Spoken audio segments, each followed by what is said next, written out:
Earlier this week, Manchester United announced the signing of German World Cup winner Bastian Schweinsteiger. Within 24 hours of that deal having gone through, it was also then announced that the Manchester side had also completed the signing of Southampton midfielder Morgan Schneiderlin.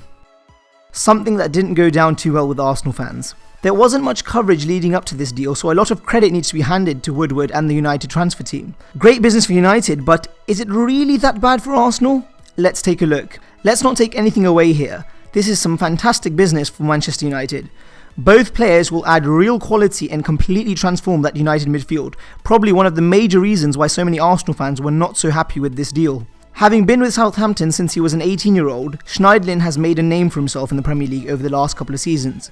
Proving himself to be one of the most reliable and solid midfielders over the last few years has meant a big move for the Frenchman was always on the cards.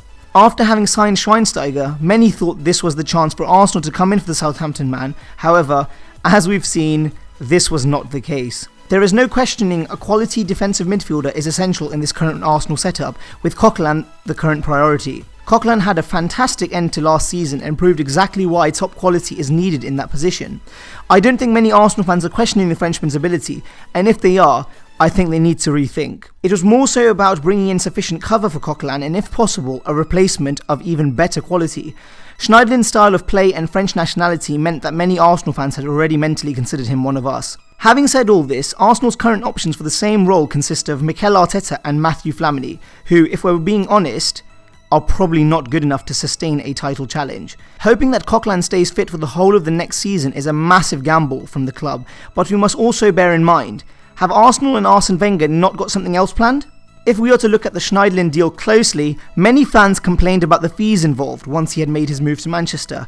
Personally, the money should not concern fans too much. The club are in a very good financial state to be pulling off deals with such figures. Reports claim that Schneiderlin will be earning £150,000 a week at United, which is something that may have put the club off. Money aside, there is no evidence to suggest Arsenal had even inquired or bid for Schneiderlin, and as it stands, have willingly let the Frenchman join a rival despite many reports claiming all summer long that he preferred a move to North London. If we are to take this into consideration, it has to be considered that Wenger must have something planned, otherwise it would be farcical to let a player of his quality join a rival unless he really trusted the fitness and quality of Arteta and Flamini, the latter reportedly put on the transfer list. Questions and opinions are totally warranted at this point. I myself am questioning why Wenger would not go for the player.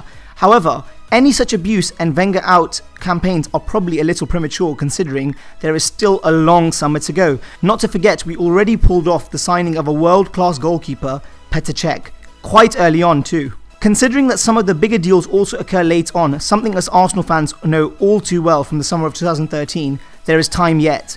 My biggest quarrel with the whole situation is that of strengthening a direct title rival for next season with a player that will undoubtedly strengthen their squad, but I also do trust the manager at hand. If Wenger can bring us Ozil when no one expected it, Sanchez when no one dreamt of it, and then Cech from across another part of London, he must surely have a plan, or at least we can hope. There are a few more options out there to challenge Coquelin for that defensive midfield role, and some that we may discuss in a later video. Ultimately, we must be patient. I am in no way suggesting another Ozil moment, but sometimes the best transfers are worth waiting for. It's probably just best to wait and see what the window has in store for us. Thank you for watching. If you enjoyed the video, then be sure to hit the like button below. Comment below what you think, and if you have anything to add regarding the matter, then please do comment. Subscribe for future content, and I'll catch you next time.